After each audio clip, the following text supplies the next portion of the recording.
Warahmatullahi wabarakatuh.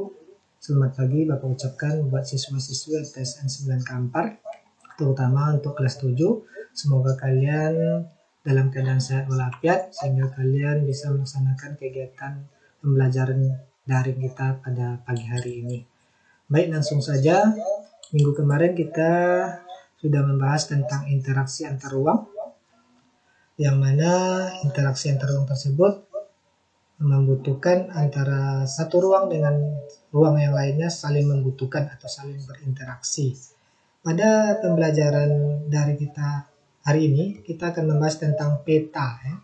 Tentu kalian sudah sering mendengar kata-kata peta sewaktu di sekolah dasar dulu, yang mana pengertian peta secara umum adalah gambaran permukaan bumi yang digambarkan pada bidang datar dengan skala tertentu. Itu pengertian peta pada pengertian umumnya.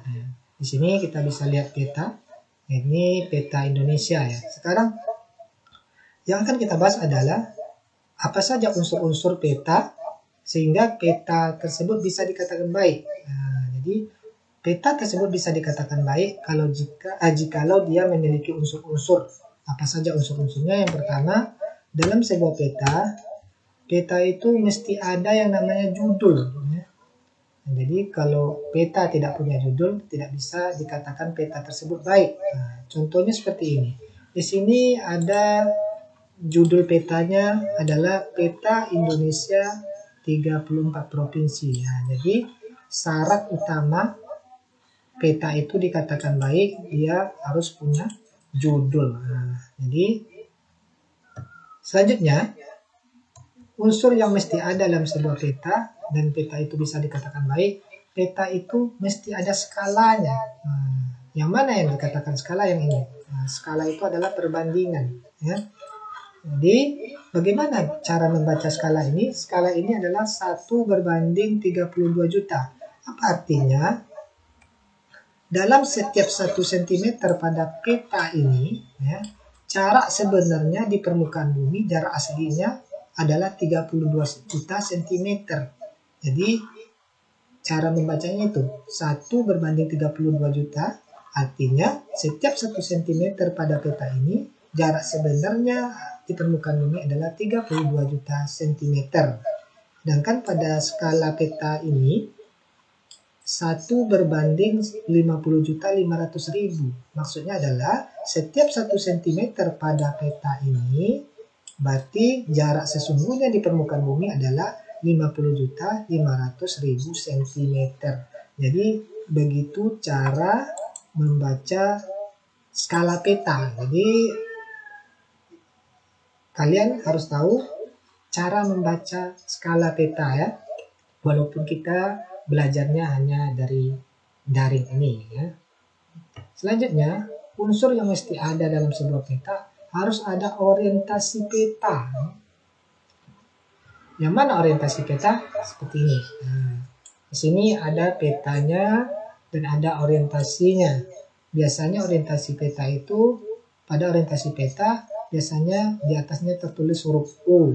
Apa arti itu? U itu melambangkan utara ya ini ya. Jadi dalam sebuah peta mesti ada orientasi arahnya.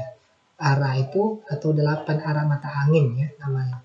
Utara, timur laut, timur, tenggara, selatan, barat daya, barat dan barat laut. Ya, kalau di sini petanya nih. Ini orientasi arahnya. Jadi yang mesti ada dalam sebuah peta mesti ada orientasinya. Nah, selanjutnya unsur yang mesti ada dalam sebuah peta adalah dalam sebuah peta tersebut harus ada simbol, ya, simbol peta. Nah, jadi itu yang mesti ada. Yang mana yang dikatakan simbol? Yang ini, ya. Ini dinamakan simbol. Nah, kalau simbol jalan raya ini, kalau simbol jalan desa ini, kalau simbol rel ini, kalau simbol gunung ini, simbol gunungnya ada 2, kalau segitiganya berwarna hitam, itu menandakan bahwa gunung tersebut sudah tidak aktif, tetapi kalau simbol gunungnya berwarna merah, itu menandakan gunung tersebut masih aktif ya. Jadi dalam sebuah peta mesti ada simbol-simbol ya. Selanjutnya harus ada legenda. Legenda itu adalah kumpulan dari simbol-simbol. Nah, di sini semua kumpulan simbol, semua simbol masuk dalam legenda nih. Ya, di sini juga ada warna-warna, warna kuning, warna merah, warna hijau, biru, ya, biru tua. Nah, jadi itu melambangkan nanti kedalaman atau ketinggian. Nanti itu menjadi tugas kalian. Selanjutnya, dalam sebuah peta harus ada yang namanya garis astronomis atau garis khayal. Nah, di sini ada garis bujur dan garis lintang ya. Nah, yang dinamakan garis lintang itu yang ini. Ya, dalam sebuah peta harus ada garis lintang dan garis bujur. Nah, kalau garis bujur tuh yang ini, ya. Nah, kalau peta ini garis lintangnya. Sementara kalau garis bujurnya ini. Jadi peta itu dikatakan baik kalau dia mempunyai garis bujur dan garis lintang. Ya, jadi selanjutnya dalam sebuah peta biasanya ada insert. Apa guna insert ini? Insert ini berguna kalau seandainya peta tersebut sudah tidak muat ya. Nah, ini insert. Nah, ini karena dia sebenarnya berada di sini dan ingin menggambarkan negara Brunei Darussalam, akhirnya diletakkan di sini. Jadi itu insert namanya atau peta sisipan ya. Jadi itu unsur-unsur yang mesti terdapat dalam peta ya.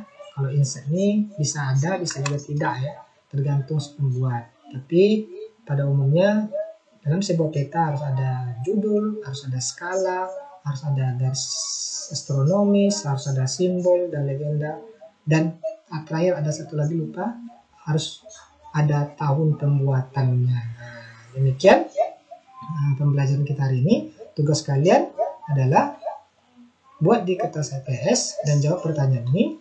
Apa yang dimaksud dengan garis lintang dan garis bujur? Dan sebutkan arti simbol warna coklat, putih, kuning, biru, dan hijau pada peta. Bisa kalian cari lewat IKS dan juga bisa kalian cari lewat searching di internet. Demikian dari Bapak. Assalamualaikum warahmatullahi wabarakatuh.